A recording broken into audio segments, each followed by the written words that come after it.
And we're live. Good morning, America. And Oh, parts of shit. Europe and the East.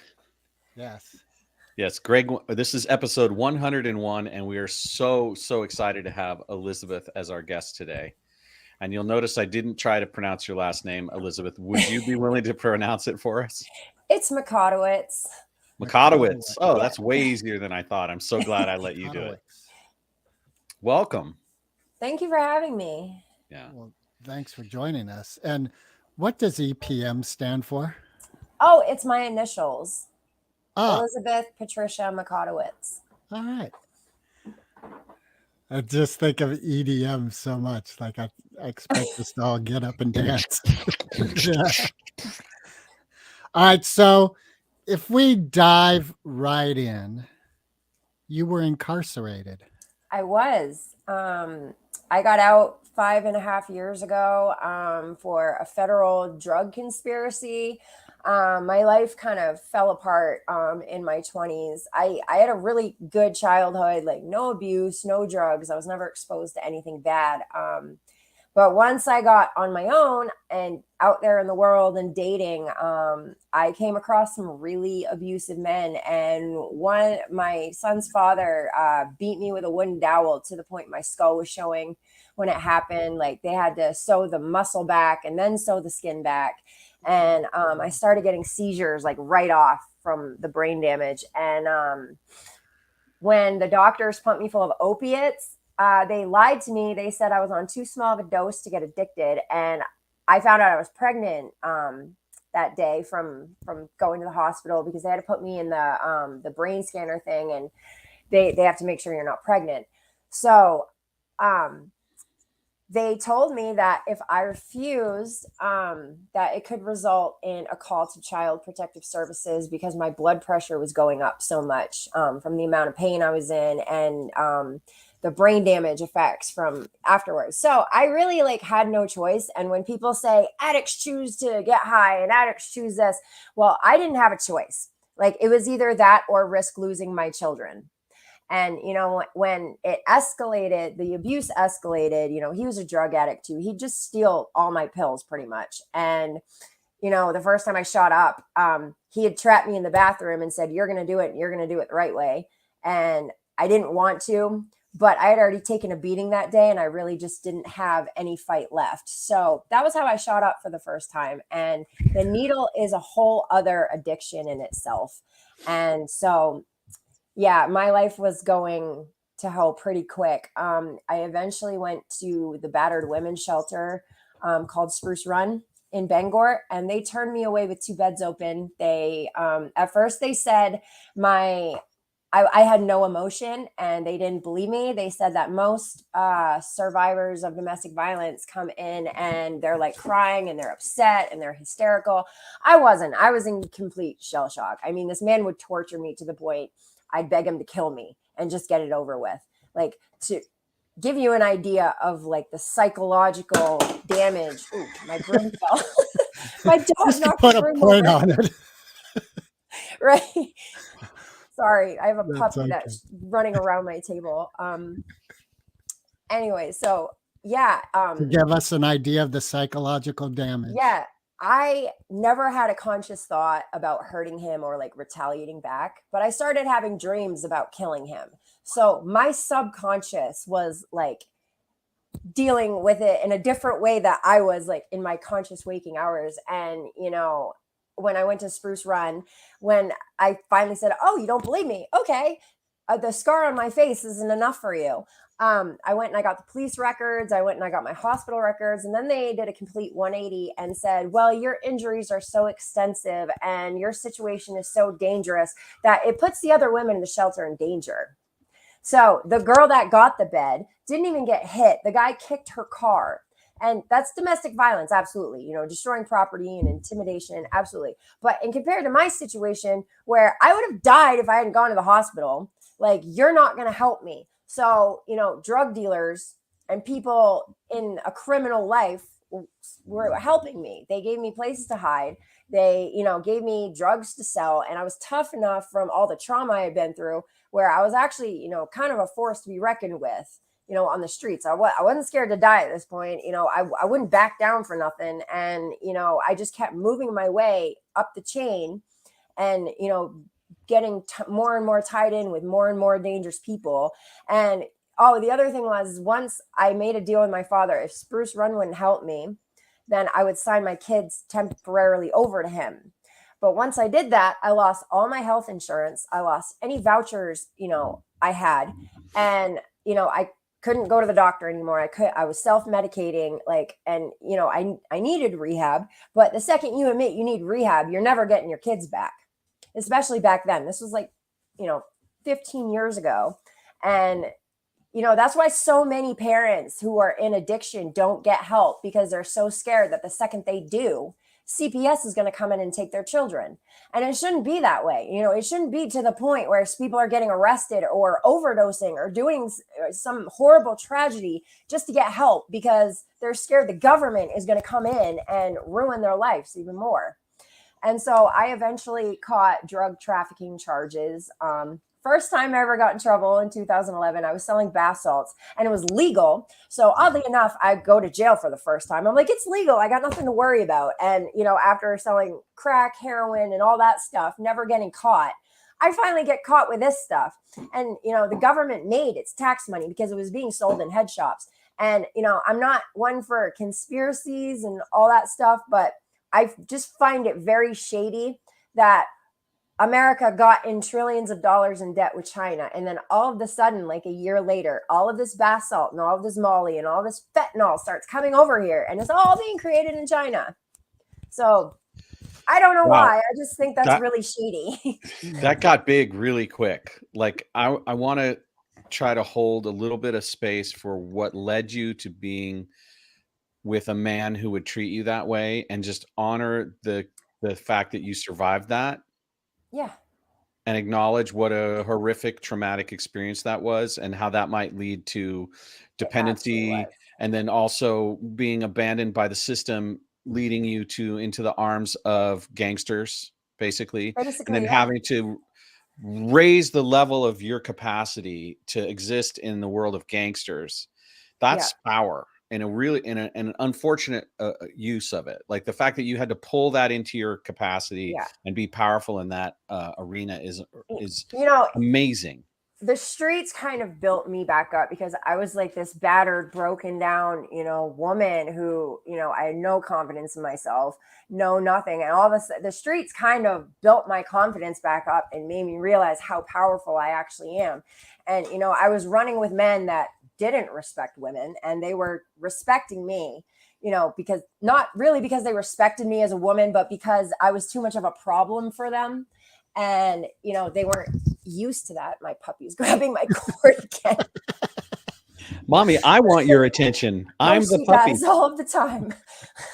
What's their name? Oh, Athena. You want to see her? Come here, babies. Come here, babies. Athena. This is the girl. Hello.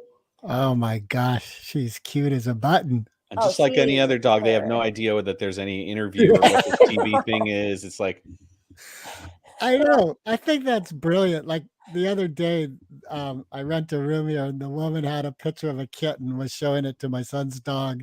And he wasn't paying any attention. I'm like, it has no meaning to him in real life. So, Elizabeth, you got busted for bath salts. Yep. They wrote a whole new law. They wrote a whole new law for us called the analog substance law, because it wasn't actually illegal. So they made it retroactive. So basically what the government did with this law is they could take any substance, like coffee, for example, and say it has traits of an illegal substance. Like, I mean, coffee's addictive. Coffee will get you all jittery and, you know, you crash from it. You know, you could use that argument for coffee, but, you know, where bath salts was so bad, and it should be outlawed. It's a really bad drug. Are we talking about bath salts? Like you go to Whole Foods and you buy a bag of bath salts? No. Well, to give it a legal purpose to sell, that's what they called it. And you could put it in your bath, but when you take a bath, your pores open up and it absorbs that. So you get just as high. What if you is put it? it in the bat. It's two components off crystal meth. It's a substance that is literally just two components different from crystal meth. Two And molecules different. Yeah. what they did is they found a way to change crystal meth and these drugs just a little bit so they wouldn't show up on the street on like cop street drugs or street test. So like that's why they had to make the analog substance, because these chemists were just changing the formula a little bit and it was a whole new drug. That's wild. Okay. So I've never heard that term. did that retroactive law be what they ended up convicting you of, or was there something else Yep. that they convicted you of? So I got busted in a hotel with bath salts and I think a couple Suboxone or something. And that was my state.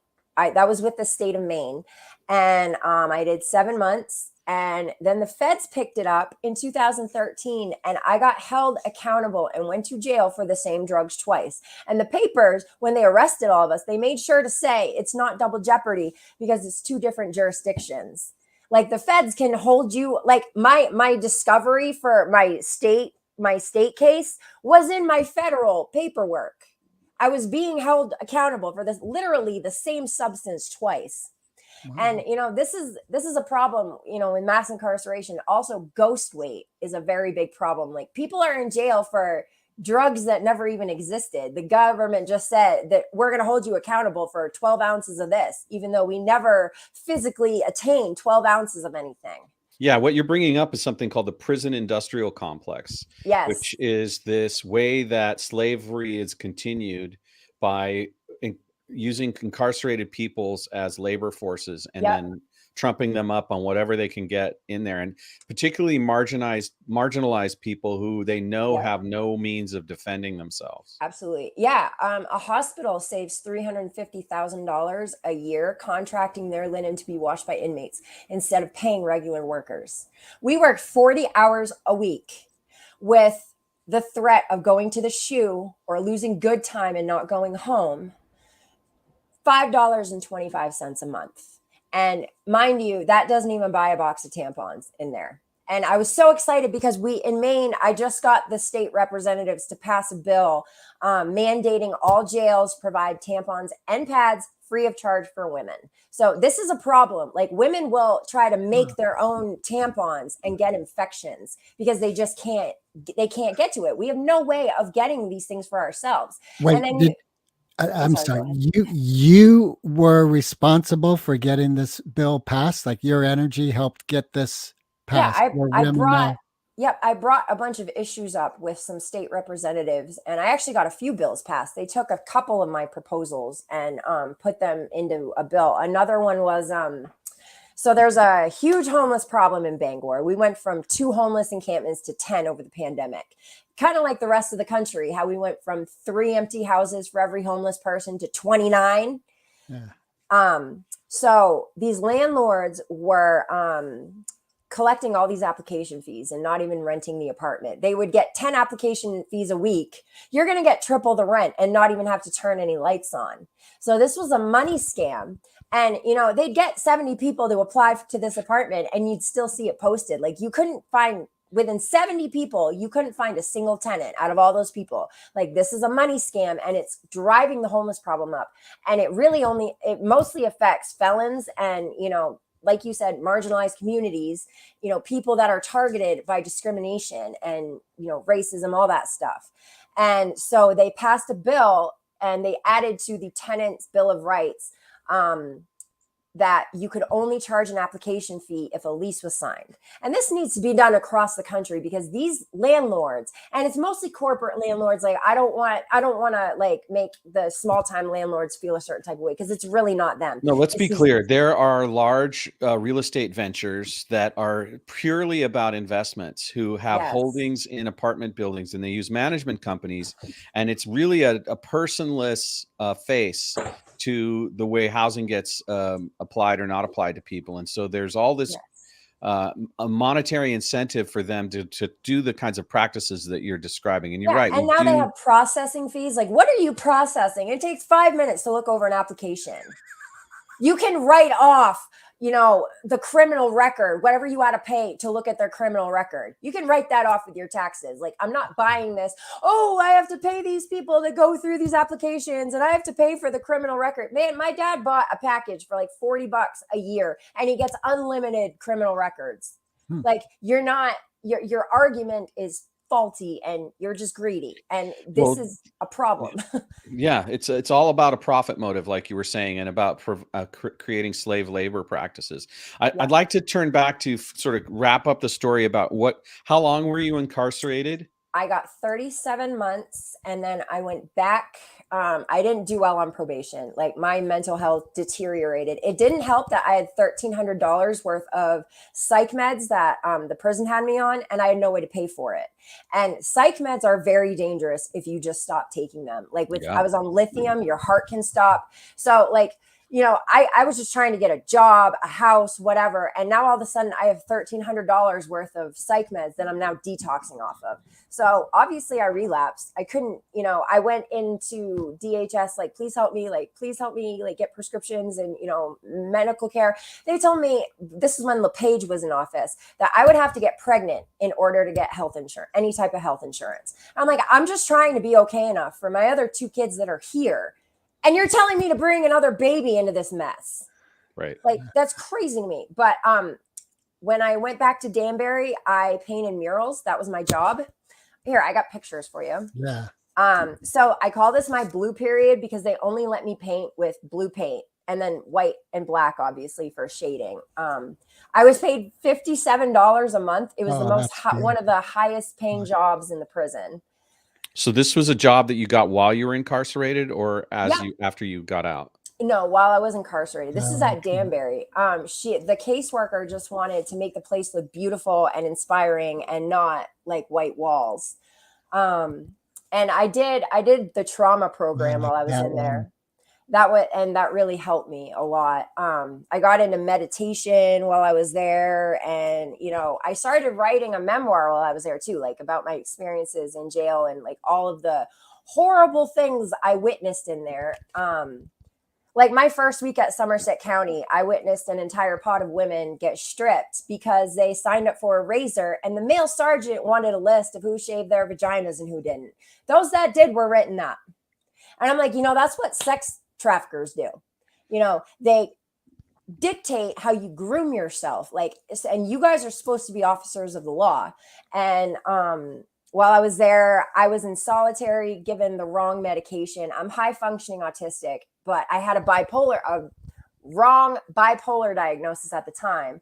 And they gave me Seroquel, which automatically puts me in psychosis. I will be suicidal, then homicidal 1 minute. Like, it's just really bad. So I'm in solitary, hallucinating I'm back in my old apartment with my ex, who used to trap me in the bathroom because the cell looked like it was set up the same way as my old bathroom was, and it triggered this trauma. So I have a sergeant coming in, a woman telling me to kill myself and that she can't wait for me to get out, so I overdose and stop wasting taxpayers' money. When I got out, it was in the paper that she told another inmate to kill themselves, and they had to cut that inmate down from a suicide attempt. He tried to hang himself, and that woman still works there. Like, these people are getting pensions for treating people this way with mental health issues. I want to ask you another question. Are you ready? Yep. You talked about the trauma program that you did in there. Can you tell us a little bit about what that was like and what were the things they taught you? So it's called the Resolve program, and it's very intense. It actually takes 18 months to get through the whole thing. There's 5 sections, and I only made it through the pre-class and the first class because I just wasn't there long enough. And that's another problem in prison. Like, to get to the good classes, you have to have like a 10-year bid. Like, they're really not like Alderson loves to brag about their hairdressing class and how they're turning all these inmates into hairdressers. They only have 14 people every 2 years out of 1,400 inmates. So you're not helping that many people. And so the pre-class was like explaining trauma. We didn't get into our trauma, but it was like what happens to the brain, like, for instance, I didn't know that the part of the brain that stores traumatic memories doesn't register time. So that's why it feels like, something that happened 10 years ago, it feels like it happened last week. It just literally does not register time. And so you learn these type of things, and the reactions and what actually happens to the brain and the nervous system. And I have my certificate in it, so I'm actually like technically qualified to help people with trauma now. But the first one was kind of, they taught us about meditation and like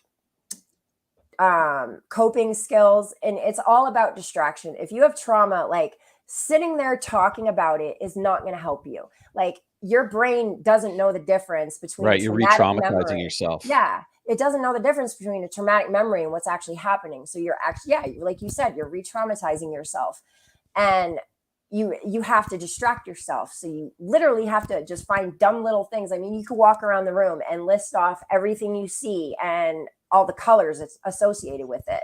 Like just something small and petty and meaningless, and just to distract yourself from it. And I also found that Zen Tangle art really helped me with that. It's like this meditative doodle style of art. And I'm actually creating my own adult coloring book, and putting all of the coping mechanisms that like worked for me and what I learned about trauma. So hopefully I'll have that out soon. I just have to, awesome. I have like already halfway drawn, like half the. Now, when I interrupted with this question, you were making an important point about the way that incarceration guards or prison guards are not properly trained and are allowed to get away with incredible amounts of abuse themselves. Yeah. This is a bit of a stretch, but I'm going to ask it anyway. Do you think there's trauma behind why that happens for them, and that those people are traumatized as well? I think some of them, a lot of it is like with the men, a lot of them were shut down by women. And so deep down, they hate women, and they feel like they never had any control in their own lives. So, and a lot of them are domestic abusers. Just they keep it in the closet, and then they come to work and they take it out on us because they can get away with it. And it's funny because those same guards that are quick to put their hands on the women, they won't do that with the men down the hill. Right, because it's too dangerous. Yeah. Right? They're like, I'm not going to touch him. I might get injured. Exactly. Yeah. Or they come in 12 deep with, electric shock shields and, batons and mace and all that stuff. Yeah. And, this is the other bill that I'm working on. And so when I was at Somerset, I was forced to strip in front of cameras under duress of being maced, extracted, SWAT team showing up, all that. They have cameras illegally placed in the solitary cell. So when you're going to the bathroom, when you're changing, all that stuff, guess what? Men are watching you. And so when I got to Alderson, I filed a PREA against them, and that stands for the Prison Rape Elimination Act. So anything sexual goes under this complaint. Now, when Alderson got the complaint back from Somerset County, they wouldn't even allow me to hold it to read it myself. They wouldn't give me a copy. They said, nope, you can't have that. I'm going, I have 100 days to file a complaint when I get out of prison. I need that paperwork. That's my paper trail. They would not give it to me. They said, we don't do that here. And, you say that's what happened, but, I wasn't there. And then when I got out, the captain and 4 of his subordinates at Alderson all got arrested for raping and stalking inmates and tampering with PREA evidence. I went to the Information Act, FOIA. Freedom of Information Act. Right. Yes. I went to that trying to get this complaint. It's gone. They couldn't find it. And so this is what happens. They bury the abuse by just not giving you the paperwork to prove that you ever made a complaint or that there was ever an outcry at the time. And especially with sex offenses, there has to be an outcry when it happens. We all know that with the rape culture that's going on in America. If you don't make a big deal about it right when it happens, you might as well stay silent for the rest of your life. Yeah. And all the Somerset County admitted to everything I was complaining about. They said, yes, we do have cameras in there. Yes, there are 2 men in Central. Yes, she was stripped in front of them, and it's okay. So I've requested this paperwork from Somerset County, even with a lawyer. They told me to get a lawyer to subpoena it. And I did get a lawyer. And the lawyer said, you can't subpoena anything without an open case. And you can't open a case without the paperwork. So it's a catch-22, and they know this. So I'm proposing a bill with the state representatives I work with that an institution gets fined like $500 a day for every day they stonewall an inmate on this paperwork, because they keep bearing the abuse. And it's not just prisons, it's colleges bearing rape stats. It's the military. You hear Paris Hilton talking about these boarding schools. If this can happen to someone like Paris Hilton with all of her privilege and all of her power, the rest of us are screwed. Yeah. And this is why men have to become better allies around this stuff. Why what we're calling the new warrior masculine has to step forward and be able to step up and help people and break this stuff down, because it's being swept under the and be accountable, and then step up to help hold other men accountable. Absolutely. I was told by a conservative woman when I got out of prison, if you don't want to get raped by cops, then don't break the law and go to jail. You know what? Just say you're okay with cops being predators and that you view women like me as trash, and you think it's okay when men sexually assault us, because that's what it really comes down to. Women that are not considered high value, it's okay when they get beaten. It's okay when they get raped. If you don't respect every woman for just existing, then you're a misogynist, hands down. I have a question for you, because the beginning of all this is hell. You're in total hell. I am. Now you're incarcerated. Yep. What was the spark that you had in you to start climbing out? Honestly, it was defiance.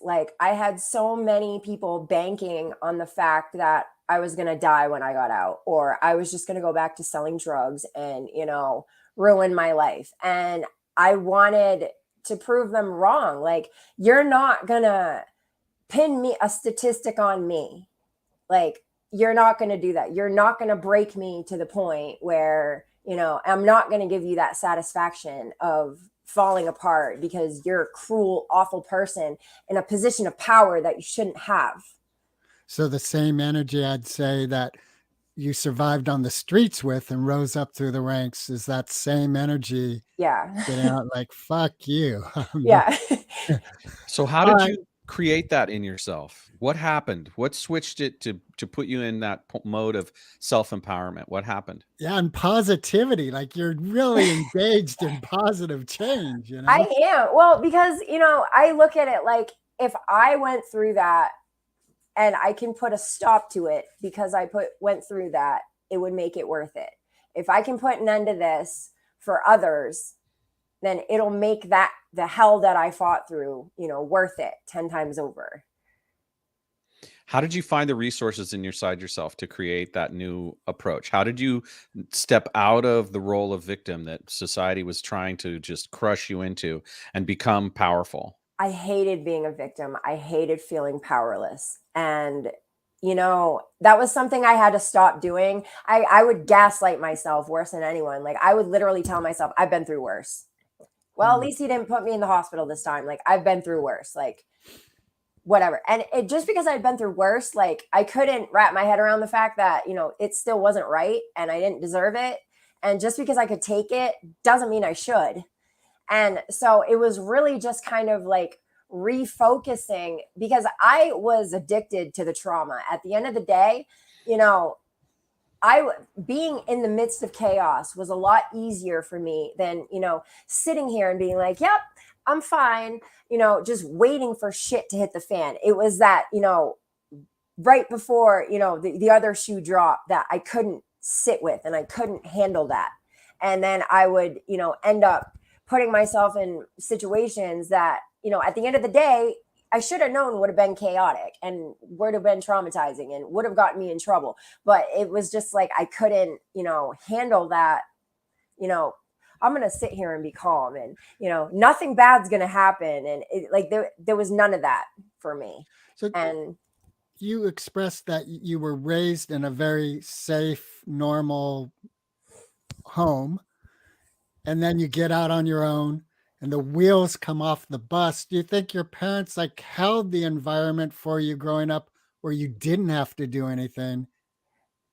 You could sort of just coast. And then once you were responsible for your own thing, like you also said, um, well, I'm wondering like the source, you know? Right. Well, in the last year, I found out I was high functioning autistic. So I've struggled with mental health issues that I didn't understand for, years. And I had doctors giving me medications that would put me in psychosis or make me worse. And the mental state I would get in from these medications would terrify me.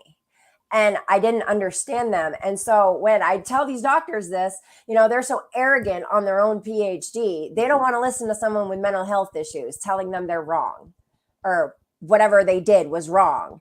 And so I had to, I would fight with these people, and they put in my chart that I was defiant, that I was this, that I'm refusing treatment. Yeah, I'm refusing your treatment because it's making me want to kill myself. Like I'm not normally a suicidal person. Like the only time I've ever been suicidal is when you've put me on these medications.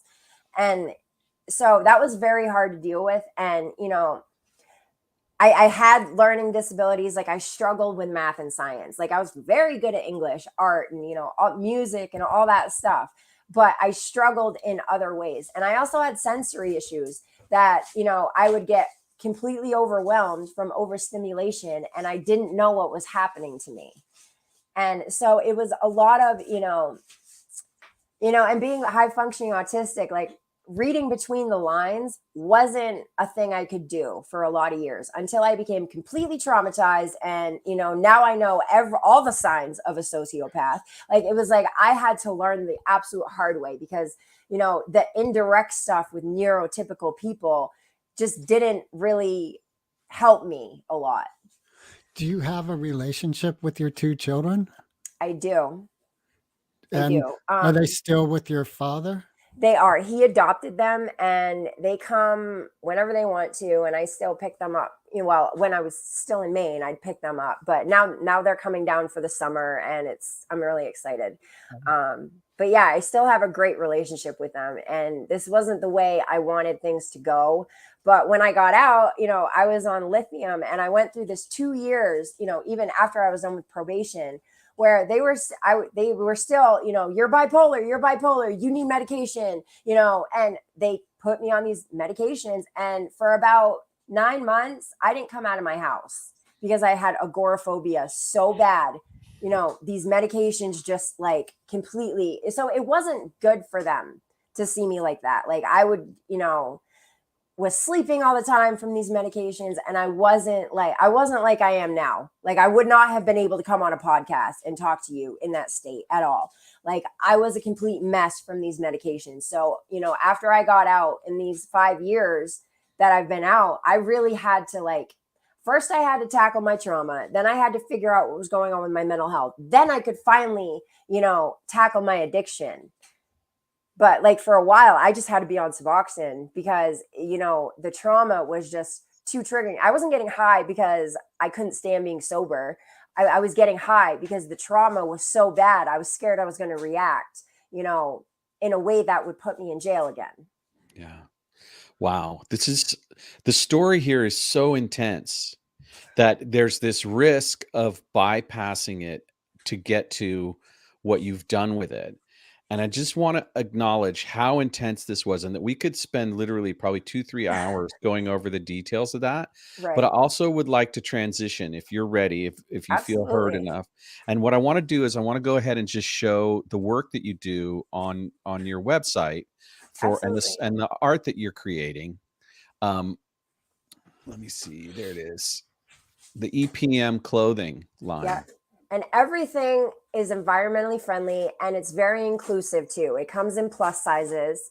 Now, are you seeing this on the screen, guys? Yeah. Okay. Yeah.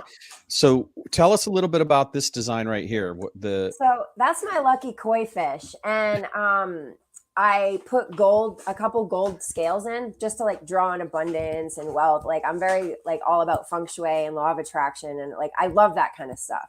So, I try to like do things with numerology and just, things that, look beautiful. Like this is one of my shirts that I'm wearing. Yeah.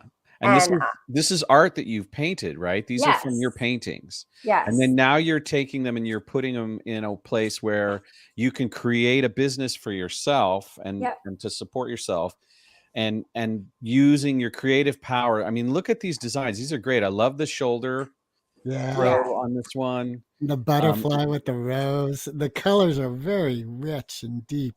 yeah. Yeah. And the Love best, that fish. the thing I was so happy about the galleries is that it's sized properly. Like, skinniness is shoved down women's throats. And, we're basically told that our value depends on how skinny and pretty we are. And a lot of brands will size their clothes really small and it feeds into body dysmorphia. I've never struggled with an eating disorder, but I've had plenty of friends that do. And I would never want to put my art on a product that would, possibly feed into that. Because like this is a small and it's actually a little bit big. Like all of the stuff, like when you order it extra small, like expect it to be a little bit big. That it's because they're sized a little bit bigger than, most other brands. And I was really, happy about that because, I want to empower women to feel stunning and confident and beautiful. Like they could, walk through hell and bring the devil to his knees. And, we're worth so much more than how skinny and pretty we are. Are you finding this a viable business for yourself? Is it still struggling? How are you doing as far as an entrepreneur goes? I am doing a lot better now that I'm down in Texas. Like there's just no money up in Maine. Like I had it in a couple stores up there and I got like $80 one month. Like, it's just not like, and there's a lot more vendor shows down here. So I have a couple stores lined up that are like really excited to carry my brand. So, but I do cleaning on the side as well. So like I market my own cleaning jobs because I don't get triggered that way. I don't have to deal with anybody. And, that's the best, route for my mental health. So you just mentioned like you don't get triggered by anybody. So would you say you're on a tightrope for yourself to a degree? I don't put myself in situations like I don't go to the bar. Like I don't put myself in situations where something could possibly happen because, I get triggered by certain men just looking at me. Like I will literally put, my hand on the knife I always carry, just because I'm like, what are you going to do? Like I've had men like grab me. I've had men stalk me. I've had men beat me and rape me to the point, I don't want to go through it again. Right. And I know my brain can't handle it because, I had a friend, come up behind me and my ex used to choke me to the point where like he damaged my air pipe and for a year afterwards it would collapse in on itself. Well, my friend came up behind me just joking and like reached for my throat and I ended up smashing a bottle over his face. I mean, I felt horrible about it afterwards, but it's like, dude, don't do that. Like I don't think, I just react and it's not in my control. And I don't want to be like that. I don't want to be that person that reacts that way. So now I noticed on your Instagram that you yeah,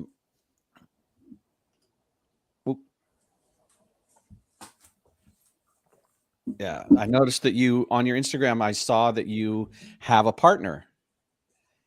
yes, I do. So he's great. How does that feel after all of this trauma? He was like one of the like pretty much the first serious relationship, like, and we've been together for like officially 4 years. Like we talked like a long time before then, but he like respect, and he has trauma himself. Like he did 18 months straight of solitary. He's got trauma, and he was in some of the way more violent men's prisons where he was in prison riots. Like he went through like some crazy stuff, and so we kind of have that understanding where like we have an understanding of each other. Like we empathize with each other. So I think that just works out nice for us. And, you know, we like the same stuff, and we have a good thing going. So That's yeah, but awesome. it was weird. Like I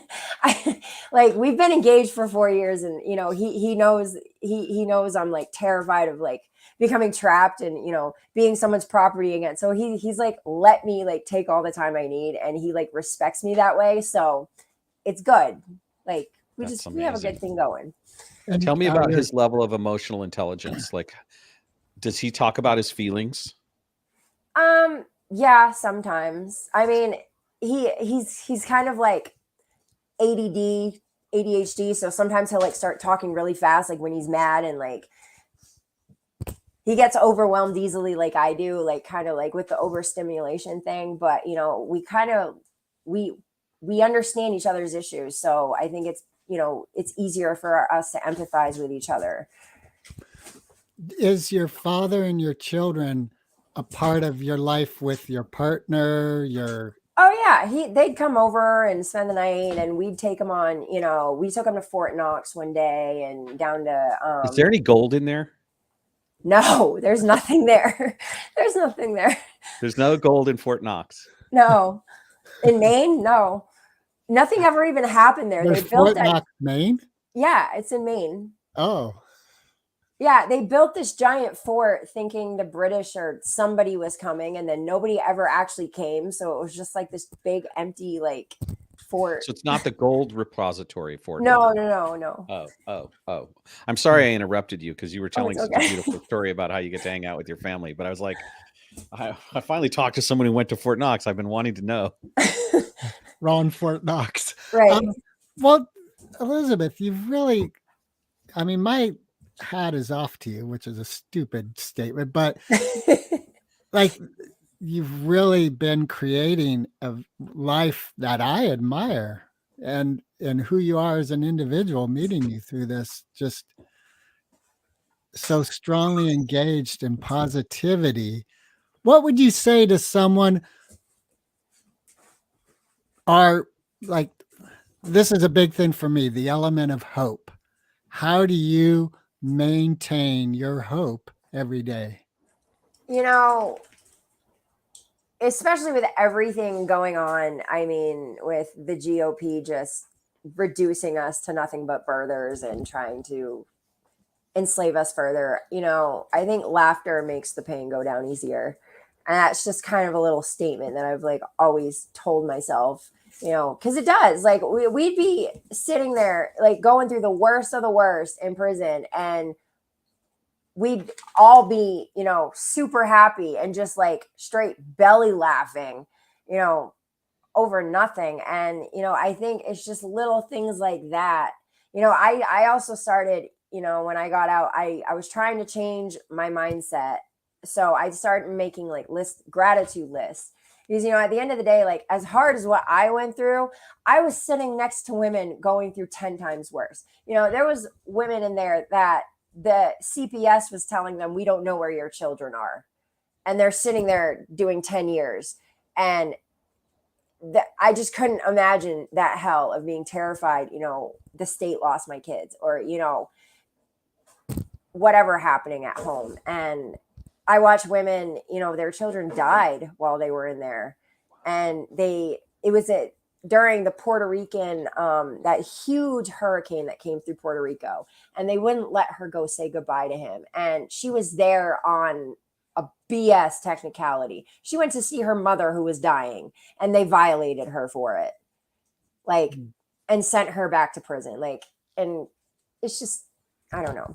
But, you know, it gives me hope because people are waking up, and, you know, they're seeing things for what it is. Like, you know, I met a handful of women in prison that had been sterilized against their will by the prisons. This was before Trump filled up the ICE camps, and you heard about all those refugee women getting sterilized against their will. And at one point I realized, you know, not a single one of those women were white. And now all of a sudden it's a great day for white lives everywhere, not with the overturning of Roe v. Wade. And over the pandemic, all these prisons were taking out PPP loans and expanding their facilities to add beds on. And, they're already they're already getting fined for fire hazards in there because they have too many people. But one inmate will pay that fine 10 times over. So it's way more worth it to just break the law and have a bunch of inmates that's a fire hazard because they get so much money for it. And I'm so tired of people like, oh, well, you get free medical care and free food. The boxes that the food comes in says right on the side of it, not for human consumption. And it makes people sick. I got to step in here because for 18 months, I worked for a company called Zabo as the associate food service director for the Sonoma County Jail. So I know exactly what you're talking about because it was literally my job for 18 months to ensure that the nutritional qualifications were met at the Sonoma County Jail. So that was my only experience of being inside. And so when you talk about the level of dietary value that we feed these humans, you're right on point.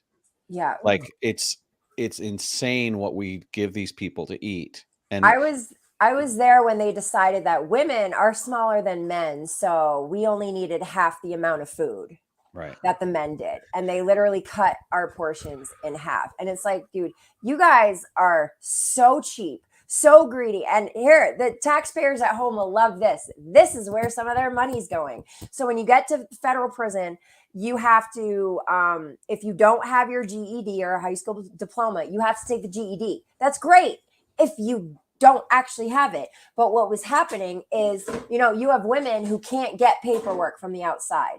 So they're telling you, if you don't provide your high school diploma or transcripts, you're going to have to take the GED. So these caseworkers weren't getting them for anybody.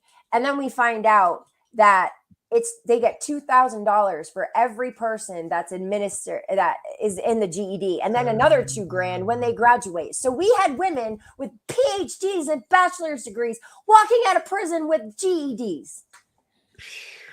I'm like, are you kidding me?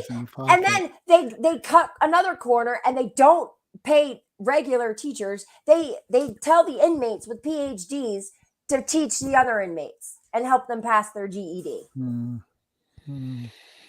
So were you convicted of a felony? Yep.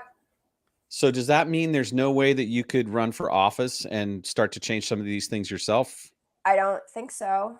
Do you have a desire to activate your life at the level of leadership that I'm asking about? I mean, I would definitely be open to it. I don't think they would ever allow me to, but I mean, I don't think they could stop you. When I hear you talk, I don't think anyone could stop you at this point. They'd have to put a bullet in you. Right. That's true. That's true. And, now that I'm down south, a lot of them probably would. Yeah. Well, that seems to be prevalent throughout the United States. Yeah. There was a mass shooting in Maine, or there were only like 3 people died. I'm like, wow, that's like the first time that ever happened. So now that you're in Texas, because all your political work that I've heard about was up in Maine. Yeah, I still talk to those state reps, and I'm trying to get, tied in down here, but it's a lot scarier down here. Really? Is it? Why? Because it's all Republicans. They do. Oh my God. I did a political podcast and I thought it was going to be like-minded people. It wasn't. They brought this lawyer Republican from Texas, and I ended up getting into a huge argument with him on this podcast. Like, it's men that don't listen to you because you're a woman, and how dare you speak against them because they're men. And like, it's just so patriarchal, and it's like one of my really bad buttons where I will step out of character real quick. Because it's super triggering. Like that. Yeah. They just want you to, I was in jail with Paul LePage's, the former Maine's governor, the escorts that he used to hire. And, I remember he got on TV when I was in prison and said, black thugs from the hood come up and impregnate our white women and flood our streets with drugs. Dude, I was a drug dealer. I participated in bringing these drugs into Maine. Like, you're really going to sit there and try to sell this story that these inner city kids who are more likely to join a gang, get killed, or, something awful happened and then graduate high school. No, they could come up to Maine and quadruple their money. The only reason they're coming up here is because white police informants and white drug addicts are going down and getting them. Maine is 94% white people, and it is all, and it's mostly the police informants, because they get these, revolving doors of one dealer after another, getting locked up. And now that they've crossed state lines, it's an even bigger charge. So, and you see that down here too, with them saying, oh, the cartels, sending these refugees with all these drugs, when in fact 86% of them is Americans going across the border and getting these drugs. Like, I am so tired of white men gaslighting marginalized communities. Like, I'm not here for it. Oh my God, I'm reading hear this you. book right now called the 1619 Project, and it's a hard read. And everything you just said kind of encapsulates the whole book. Like, I understand What's worse a lot than of white fragility? White male fragility. white male fragility. Yeah. I mean, Well- these conservative women that want to uphold, the patriarchal prison that they're in, like, you can be the trustee of the block. I'm good. I'm not doing that. Well, when you wake up with silk sheets and someone's made your breakfast for you, Right. it's kind of like, hey, my life's good. Right. Well, And the rest things of us that have to make play it for good, I want to keep. Yeah, I just have to shut up and let this man run over me and control me. And, if he finds someone younger and prettier, he's going to cast me aside anyway. So, like, they're crazy. I think they're so crazy. Why would you? I don't know. I'm wondering, even in that deeply red environment, you speak so profoundly about women's issues and about these ideas that it might be possible to turn them. But I'm asking, that's an awful lot to ask of you, right? Like, right. But here's the thing, a couple things. One, we know bastions of conscious thinking. Austin, right? I don't think it matters. What's coming to mind, one thing, like more and more in this element of healing and consciousness, it comes to me to come from love and call people in instead of calling people out, inclusivity instead of. So in this realm of red state and conservative thought, GOP, I would encourage the three of us and everyone to still love everyone we're interacting with. Yes, I try, but when they start talking about enslaving me and my entire gender, like, that's when I kind of can't deal with that anymore. Well, I would say, one, with everything you've been through, fuck them. Your anger's on point, and I encourage that passion. It's that passion that's like, no more of this. Exactly. Yeah, that's on point. All right, so you mentioned earlier that humor is a great source of hope for each day. Are there any stand-up comics that you really appreciate? Well, in prison we watched that lip syncing show with Nick Cannon on it, where they have like the comedy rap battles, and we would just like lose it laughing. Like, it's so stupid, but it's funny. Like, and anytime there was a funny movie on, like, we'd be quick to all pile in and like, let's watch it together. Like, we kind of create little communities, within prison where, I never found, supportive women. They were always kind of like low key jealous or, on that hater energy. And well, not all of them, but it was rare.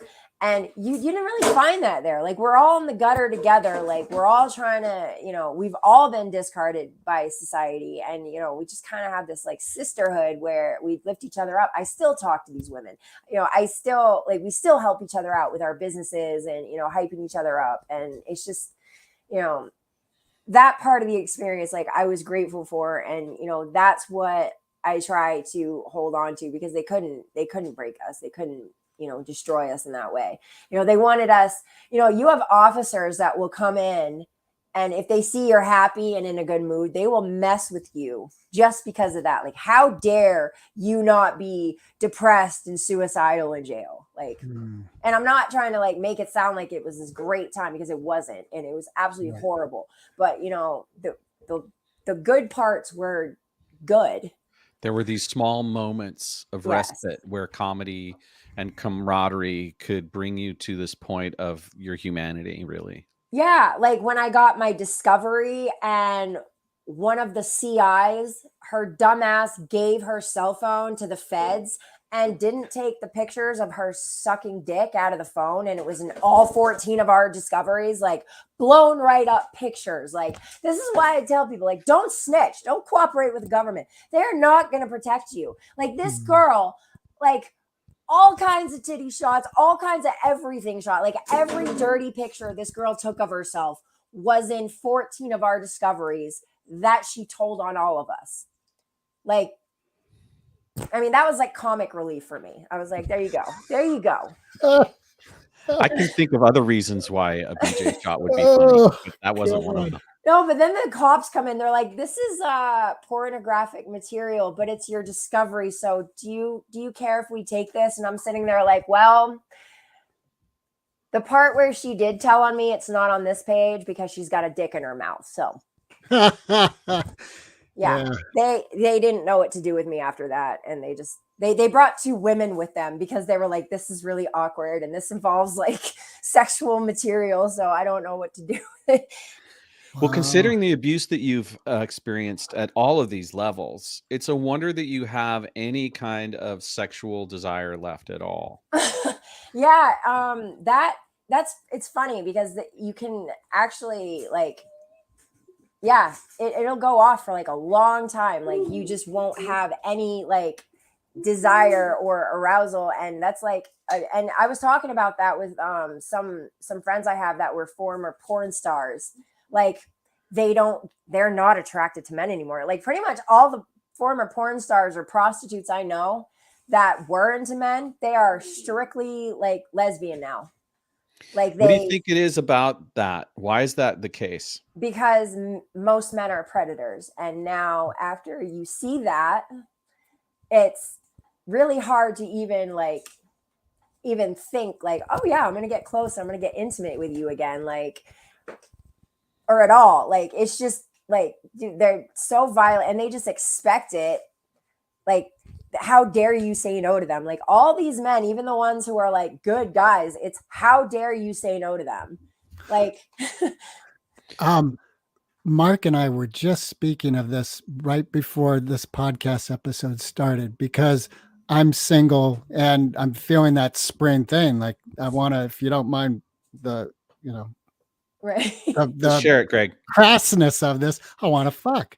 And Mark was like, well, there's a basic element of biology and nature where hunter and gatherer, and again, speaking very generally, men as hunters and women as gatherers, and a man's sexual energy is often seen as predatory. It is. Yeah. Well, they make it predatory. Like, women like sex. We do, but we have to feel safe and, emotionally supported in order for us to even want to do it. Otherwise, it's fine. Hurry the fuck up. Get it over with. Well, let me ask you this, because as a human, there's an element of wildness that I really appreciate to fun sexuality. Mm-hmm. And that wild nature has fierceness as an aspect to it, not dominating, but when it's matched, when it's when there's space for it for both people. So Yeah. what advice would you say to me? Like, well, Greg, keep this in mind with your actions. And Well, it's just always be respectful. And, women are tired of being catcalled, and just, men have the audacity to be like, oh, well, I did all this stuff for her and she won't, have sex with me. Okay, well, do you know how awful it feels to be a woman thinking that this man is your friend and that he has your back, and then all of a sudden it's really just he just wants to have sex with you? Yeah, it's dependent. It's another Right. form of prostitution at that point. Exactly. Like, go buy a prostitute. Like, don't waste my time. Like, I can buy my own food. I can buy my own drinks. Like, I was so independent for years. Like, I wouldn't let men buy me anything. I wouldn't do their drugs. Like, I had my own. Like, you are not going to have any reason to think that I owe you sex. Like, because I'm not putting myself in that position, because I'll freak out and kill you. Like, you're not doing that to me. yeah, how old are your children, if you don't mind my asking? My daughter is 17 and my son is 15. And, my son, he had this little girlfriend and she broke up with him. And I felt so bad for him. But at the same time, I was like so happy with how he handled it. Like, That's great. He left her alone. He was like, okay, like, he was sad, but, he respected it. And, he was just like, okay, and like my heart broke for him. But at the same time, I'm like, good. Like, he respected her. Yeah. There's a point here that I think is important to make, because our male drives are not an excuse to act predatory. No. And at the same time, it's not, you shouldn't feel bad about the fact that you're biologically driven this way. And that's what you have to learn, is the art of behavior.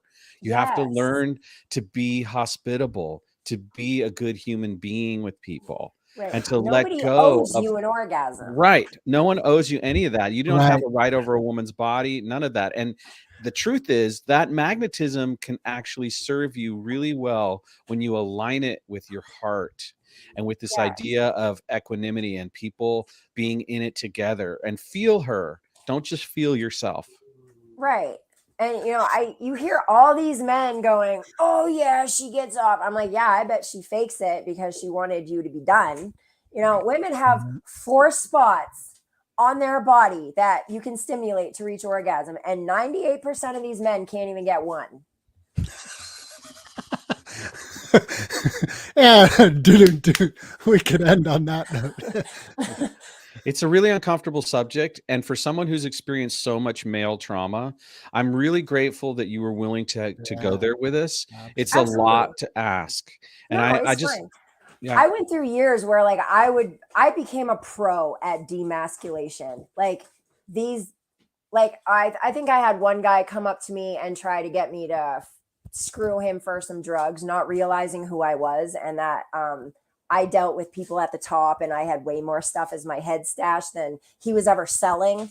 And so, women in the drug world, they're automatically viewed as sluts, trash. Like, it's very hard to get respect. So, I wouldn't sleep with my dealers. Like, that was a rule that I had.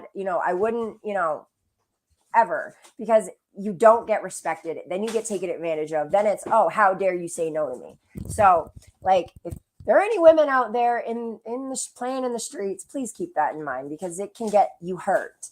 And, I became very good at demasculating these, wannabe tough, gangster, clowns that just used women and chewed them up and spit them out. And a lot of the time they couldn't even hustle their own stuff. They would take the girl's prescriptions, or, oh, I'll hold that for you, completely take over whatever she has.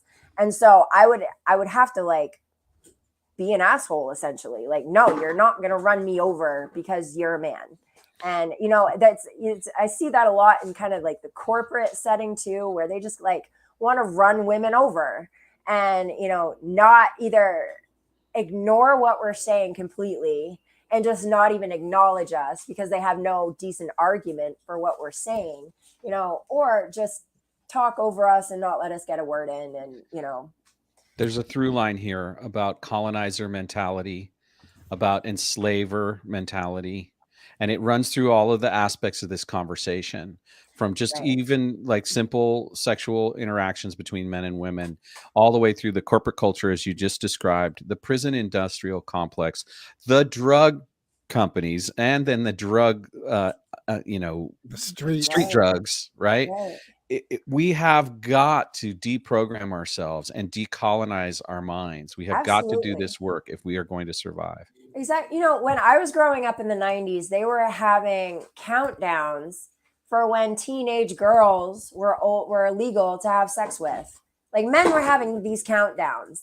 And, you know, like that was normal. Like we all thought that was normal. And now I'm looking back on it going, no wonder I was 15 dating a 21-year-old felon and, you know, thinking I was the shit for doing so. Like they program it into you like, oh, older That's men true. liking you is, you know, what you want in life. And it's really not. Like you're going to get yourself trapped in a bad relationship or, you know, stuck with a baby that you can't really take care of. And it's awful. Like we need to address this rape culture and men being told no and thinking they're being oppressed for it. Like the difference between misandry and misogyny is, you know, misandry will hurt some feelings and, you know, damage some male egos, while misogyny kills women every day. I've never heard that term misandry. Yeah, it's the new term the incels are using for women like me that are kind of more on the feminist side of things and you know, don't believe in like the traditional roles that are, you know, we call out toxic masculinity. They don't like that because, you know, how dare we say anything to them? They're a man. And misandry is a female version of misogyny, but you know, it's really only just women telling men what they are. Well, real misandry isn't happening in those conversations. The incels are accusing people of something that's not actually happening. For it to really be happening, it would have to be really significant and be prevalent throughout our entire culture. Yeah, And it'd be a that's just different not world. the case. Yeah. So, yeah. Yeah. You know, I just think this whole country would be so much better if white people had colonized themselves to be like natives. We wouldn't have mass shootings. We wouldn't have drugs. You know, they didn't even have diseases. They taught these white people how to bathe. Like, that's embarrassing. Like, I can't even, and, you know, we wouldn't have rape culture. We wouldn't have this, you know, the natives, you know, valued you on how much you could give a person, not how much you could take. And I just think our country and our culture would be so much better if we had colonized to be like them, honestly. Like we wouldn't have mass incarceration. We wouldn't have more prisons than we do colleges. Like, you know, and now they're digging up, you know, mass graves of native children. And like this country was built on genocide and slavery. And the system is doing everything it was meant to. It's very apparent to me how wise you are and not, Mark's got to bounce. This was an amazing conversation. I'm so sorry I have to leave. I'm overdue okay. for another appointment, but I just want to acknowledge you, Elizabeth, for your strength, your conviction, the beauty that you continue to take a stand for. And it's so hopeful to see you this way after everything that you've been through and the clarity with which you make the arguments that you make. I just want you to know how much I appreciate you as a human being and what a shining example you are of the possibility of healing. With that, I'm out. And so he's got to bounce. But Elizabeth, I was going to say the same thing, that what I'm really experiencing with you is how educated you are and knowledgeable. And it's evident that a lot of that has come from experience. And yes. So really, I was also a student of history. I tried to, you know, stimulate my mind while I was in there because, you know, I read that when they put you in solitary, your brain literally slows down from the lack of stimulation. So it makes like regular stimulation when you get out completely overwhelming. So I was trying to like stimulate my mind and, you know, learn things while I was in there. And the libraries there, you don't have much of a choice. Like, there's just not a lot. So I'd read history books, you know, about Queen Elizabeth, or, you know, she was locked up for conspiracy too. Really? Yeah. And she was born the day after me. So then she like rose to her, being a queen after she got out of her incarceration for conspiracy. And I was like, hey, that was me. So I try to like channel that energy a little bit. Like, All right, so let me ask you this to kind of wrap on this note. Who are some of the heroes you look to that support your work? Cleopatra, definitely. Yeah, I like Queen Elizabeth too. Maya Angelou is another one. I love, the revolutionists and, the ones that just don't back down. Yeah, Even when it's in their best interest too. yeah. There's that famous quote from Dr. Angela Davis, and I'm not remembering it now, but something about I am making the change or something. I forget Yeah. it. Darn it. Anyway, well, Elizabeth, thank you very, very much for your time and energy. And Thank you for is there any, having me. you're welcome. Is there anything you'd like to say before we wrap?